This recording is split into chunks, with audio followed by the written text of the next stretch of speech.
The Mystery of Jack the Ripper. It was 1888 in Victorian London, a city both grand and grim, where the contrast between wealth and poverty were stark. The bustling streets of the wealthy districts were a world apart from the shadowy, overcrowded alleys of the East End, where people struggled to survive in squalor.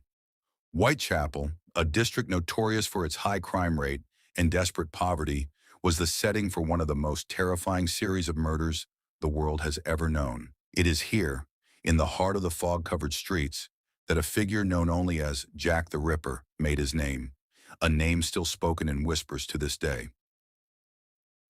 The victims. The first known victim of Jack the Ripper was Mary Ann Nichols.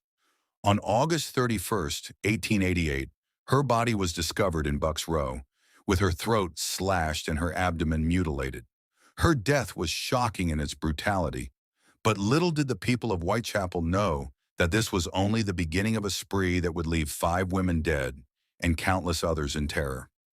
A week later, on September 8th, 1888, Annie Chapman's body was discovered in a backyard in the early hours of the morning. Her throat was cut, and her abdomen was disemboweled with surgical precision. The pattern was chillingly similar to that of Nichols' murder. The brutality and clinical nature of the mutilations would become a hallmark of the Ripper's methods. The third victim, Elizabeth Stride, was found on September 30th, 1888, in Dutfield's yard. She had been similarly attacked, but the killer had been interrupted before he could complete his gruesome work.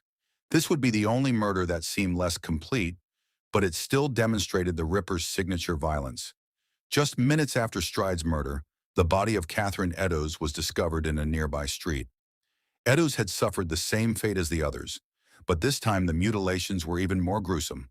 Her face had been severely disfigured, and her organs removed. The final victim, Mary Jane Kelly, was found on November 9th, 1888, in her room on Miller's Court. Unlike the others, Kelly's murder was especially brutal. Her body was almost completely mutilated, with parts of her body removed and scattered across the room. The violence was so extreme that it left the police with little clue as to who or what could have committed such atrocities. The investigation. The murders sent shockwaves through London, and the police were under immense pressure to catch the killer.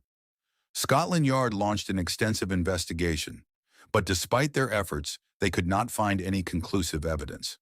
The killer seemed to vanish into the foggy streets, leaving behind only bloodshed and confusion. Early investigations were hampered by the lack of physical evidence and the fact that the victims were all prostitutes. Many of the police officers believed that the case was simply another tragedy of the times, a result of the harsh realities of life in Whitechapel. But as the murders continued, it became clear that the killer was no ordinary criminal. One of the most puzzling aspects of the case was the complete absence of clues. The Ripper left no fingerprints, no blood trails, and no clear motive. He was a ghost in the night, slipping through the streets undetected. His ability to commit such violent crimes and then disappear without a trace baffled both the police and the public. The letters. As the killings continued, the police received a series of letters, many of which were believed to be from the killer himself. The most famous of these letters was the "From Hell" letter, which was sent to a local newspaper along with a piece of a human kidney.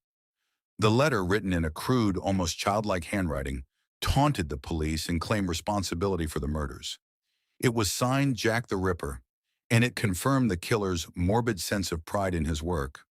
Other letters, such as the "Dear Boss" letter, were received by the police and also claimed to be from the Ripper. These letters, however, were of dubious authenticity, and many believed they were hoaxes meant to mislead the investigation.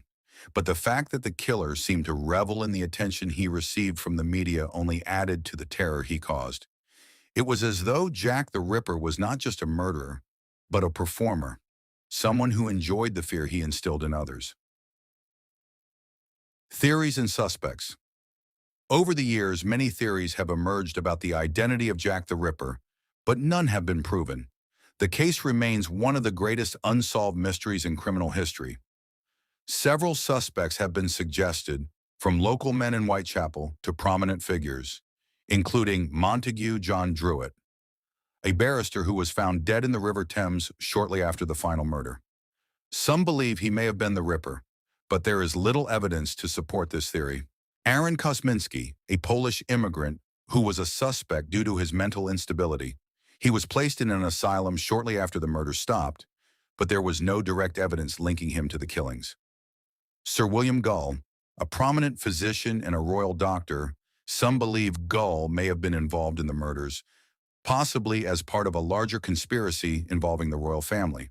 However, there is no solid evidence to support this claim. Walter Sickert, a famous painter who has been suggested as the Ripper due to his obsession with the crimes and the eerie similarities between his paintings and the crime scenes. Some have speculated that Sickert's mental state may have led him to commit the murders, but this theory remains unproven. The legacy. Though the murders stopped as mysteriously as they began, Jack the Ripper left behind a legacy that would endure for generations. His name became synonymous with unsolved mystery and terror. To this day, his identity remains a subject of fascination and debate.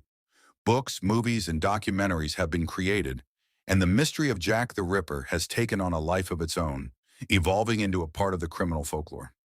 The legacy of Jack the Ripper is not just about the brutality of the crimes, but about the way he captured the imagination of the world. The dark and twisted tale of the Ripper has become a cultural touchstone, inspiring countless investigations, theories, and even urban legends. The mystery endures, but one thing is certain. Jack the Ripper is one of the most infamous and enigmatic figures in the history of crime. His identity may never be known, but the fear and fascination he created will echo through history for years to come. This could form the basis for a 10-minute video. You could expand on certain sections, such as describing the victims' lives in more detail or diving deeper into the letters and suspects.